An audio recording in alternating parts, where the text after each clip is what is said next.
In today's video, we take seashells, a filler, and broken mirror to create a one-of-a-kind unique piece of art, and boy oh boy does it turn out beautiful.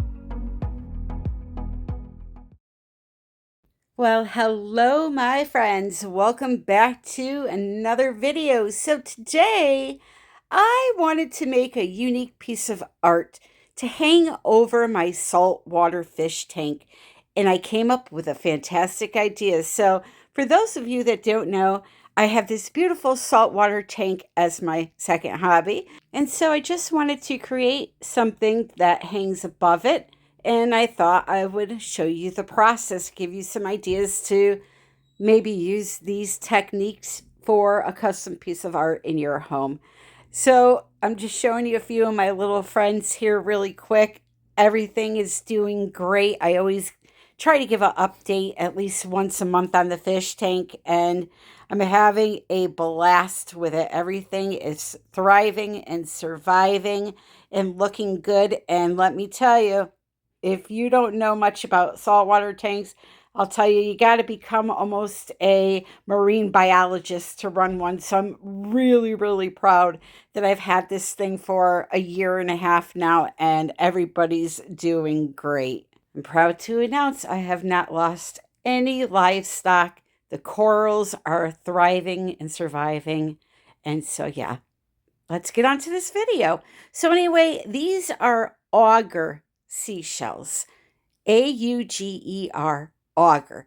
And what I'm going to do is I'm going to take them and glue them together in a fan-like shape. I'm going to make 4 sets of them. I'm going to be using Fix-All adhesive from the Dollar Tree to glue them together in this fan shape. So you start off with the biggest one in the center and then glue the, a size smaller, until you have a fan. And I used 9 auger seashells per fan. Now I'm going to tell you, you can use hot glue for this. I did test it on one of them, and it was really hard to pry them apart. So good news, hot glue works on seashells really good. I don't know if it's the texture of them that really grabs the hot glue, but it does work well. I just decided to use the adhesive. I didn't mind waiting for it to dry because I had other stuff to work on. But if you have, everything prepped and you just want to get this project done fastly, you can use the hot glue for this part. There's going to be another part that comes up that I would not recommend using the hot glue for, and I'll tell you about that in a minute. But for the seashell fans, you can use the hot glue to just, move it along. So once you're done gluing them together, you should end up with 4 fans that look like this. They are really cute. I have to think of another project to use these for because I had a lot of fun. I had a lot of seashells because I bought way too many from Hobby Lobby. And yeah, I want to try to make something else with them. So now I have some craft mirror from Hobby Lobby, and I'm going to just hit it with a hammer. It's in a Ziploc bag. Tap it with the hammer, and we're going to break that up into pieces. There we go. Couple of taps, and it splits apart. And then you just want to have different sizes of the mirror glass to add to your project. So have, some bigger pieces and some medium and smaller pieces. This way it'll create some interest in this project. A word of caution when using glass like this, or mirror, I should say, which is glass, I guess, right? It's mirror glass. Make sure you are protected. You can grab a piece at the wrong angle and poke your finger and get a little cut. Just be careful when doing something like this.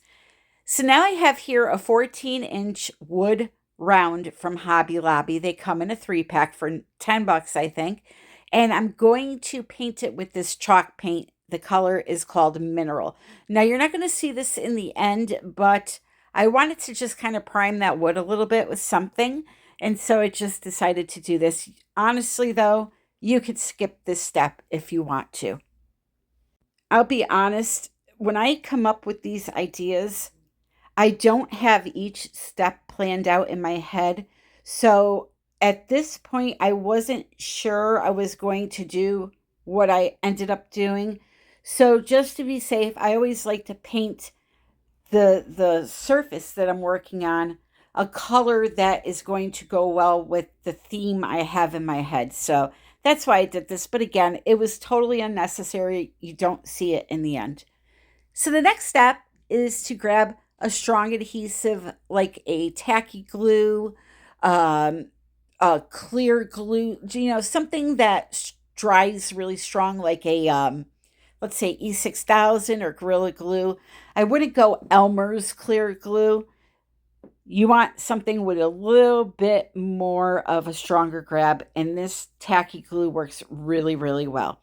And what I'm going to do is just lay the pieces of the broken mirror on top of it while it's wet to create a mosaic pattern. Very simple. And you're going to see here that I switched over from my fingers to a pair of tweezers because I poked myself and got cut. So again, please be careful when using sharp embellishments like this, okay? Just watch what you're doing. I get very careless. I'm a klutz in real life. I'm constantly tripping over my own feet. So I'm not shocked that I cut myself. But yeah, you want to just be careful when picking up that broken mirror. So now there's no rhyme or reason as to why I'm laying each piece in the area I'm putting it. Just try to fit them in there almost like a puzzle, but not a puzzle. Like they don't have to match up perfectly. Fill in the small spots with little pieces. I'm sure this is extremely easy to understand, so I'm not going to go into it too much. But what I'm going to do is I'm going to fill almost the entire circle with this broken mirror. The reason why I did as much as I did was because at first I was going to use a smaller focal point in the center. However, I ended up using a larger focal point, you'll see in a minute. And so a lot of this got covered up and I didn't need to do it. But when you do this, you're not going to be like me and you're going to know exactly what you're putting in the center and how much of this board that you need to cover.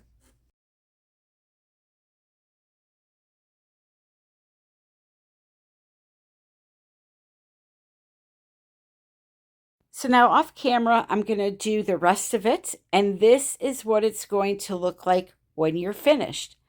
That alone looks pretty if you ask me. If I finished off the entire center, it looked great. But here is what I'm going to fill in the rest of the cracks with. This is indoor outdoor powdered grout I bought at Hobby Lobby. Very easy to use. You add the powder in the cup, you add water in until it's a thick, smooth consistency and it's ready to go.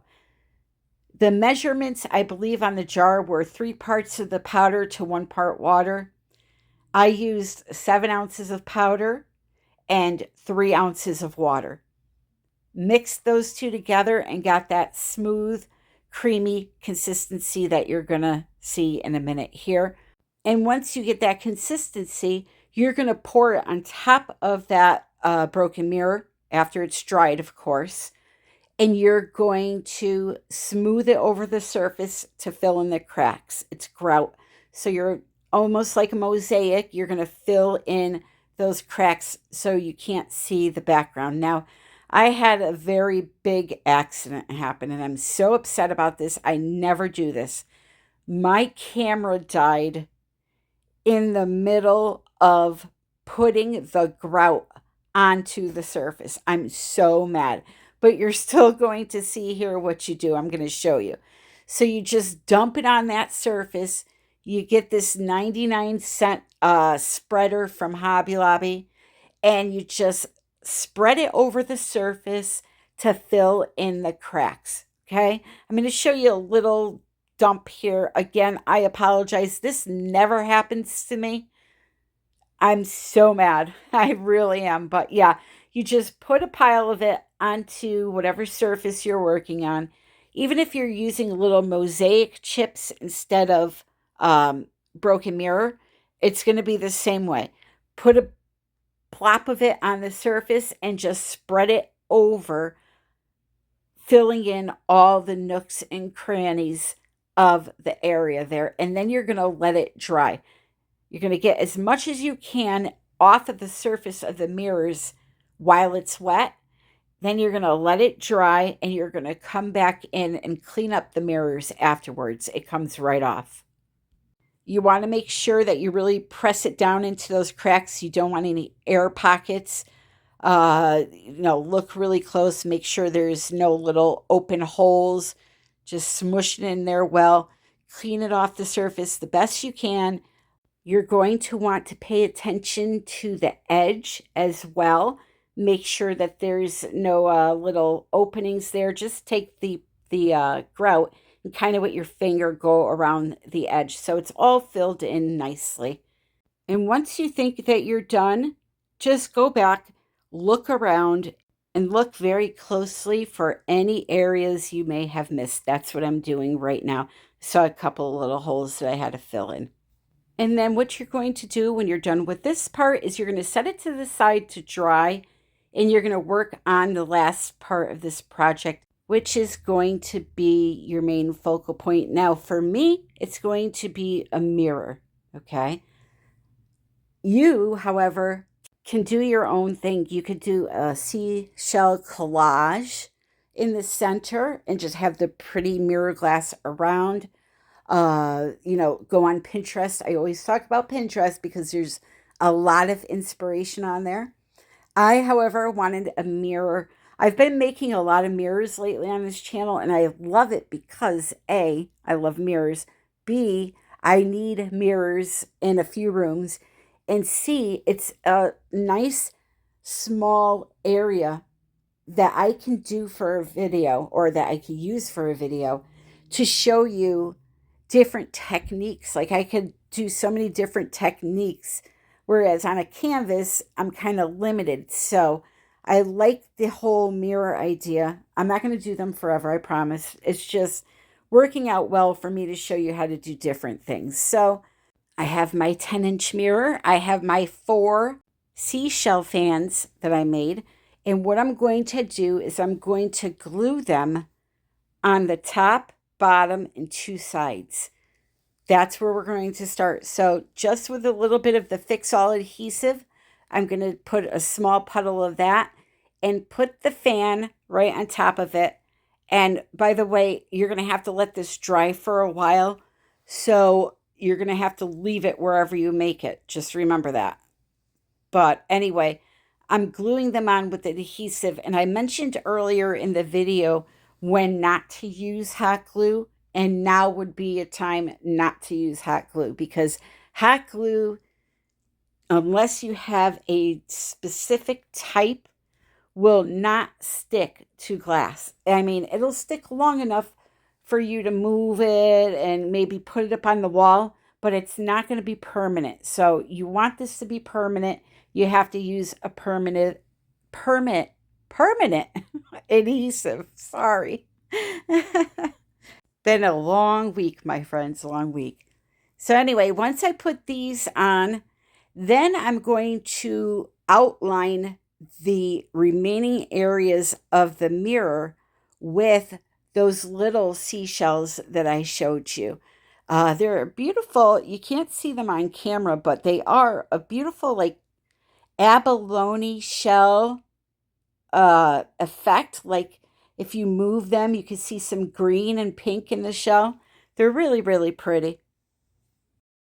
So here they are. And again, I'm just going to take a cheap Hobby Lobby paintbrush and I'm going to put a very thin line of adhesive around the edge. I don't want to make a mess with that adhesive because I don't want it all over my mirror. So I'm just putting a thin line of it around the edge.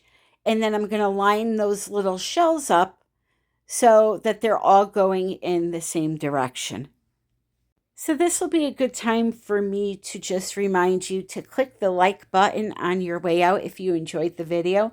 If you're new here and are not subscribed, please consider subscribing and ringing your notification bell so that you're notified when I come out with a new video, which is typically every Sunday at 3:30 p.m. Eastern Standard Time. You can also go down into the description of the video, find links for products that I use in today's video and ways to follow me, discounts on things like resin and other stuff like that. And you can also join my Facebook group, United We Pour Fluid Art Group. Yes, there are a lot of fluid artists in there, but there are also people in there that like to do all types of art like I do. Like I started out with resin and acrylic pouring, but I also love to do mixed media art like this and just a whole array of different projects. So join us over there and meet some nice people that like to do the same thing that you like to do. So I showed you how to do the one edge off camera. I completed the remaining edges, and this is what it looks like. So now let's move on to the final steps, which is going to be cleaning up some of that mirror and applying the mirror that you just saw me zhuzh up. So first we're going to apply the mirror to the base here because I don't want to have to clean any of that glass that I don't see. So we're going to use the Fix All adhesive, put a generous amount in the area where the mirror is going to be covering. We're going to lay the mirror flat on the surface, and then I'm going to come in and clean up the visible crushed mirror or broken mirror with some Windex and a paper towel. And this is when the project will come together. It is so pretty. I can't wait to show you guys out in the sun. And then I took a video of it in the house. It just is so pretty. So pretty. I love it. And so now that that is there, as I said, I'm going to get a little paper towel that's got some Windex on it. And I'm just going to clean up all those visible pieces of broken glass. Another tool that came in handy for this was a Q-tip, believe it or not. I just took a Q-tip, dipped it in a little bit of Windex. I sprayed a little bit into a paper cup, dipped it into the Windex, and kind of just got the edges really nice. And yeah, it worked really, really well. So the last thing I need to address here is how do you hang something like this? Well, all you need to do is hang it with a pair of command strips. These things here, they work great and they're very easy to use. So here we go. This is what it looks like finished. I absolutely love it. If you want that grout, once it dries, you can go in with paint and paint it a different color. It will look really pretty like that. I just wanted to leave it its natural color. I thought it looked well against the tan seashells, it just really came together perfectly and complemented it really well. So again, I want to thank you for joining me today. As always, I love art. I love being inspired, and I hope that you were inspired by this video to try to make something for yourself. Leave me a comment and let me know what you thought about today's project. Even if you leave a heart emoji, it doesn't need to be anything fancy. I love reading your comments. They make me laugh. They put a smile on my face, and they tell me that you want more. So until the next time, which is next Sunday, 3:30 p.m. Eastern Standard Time, I love you all and happy creating.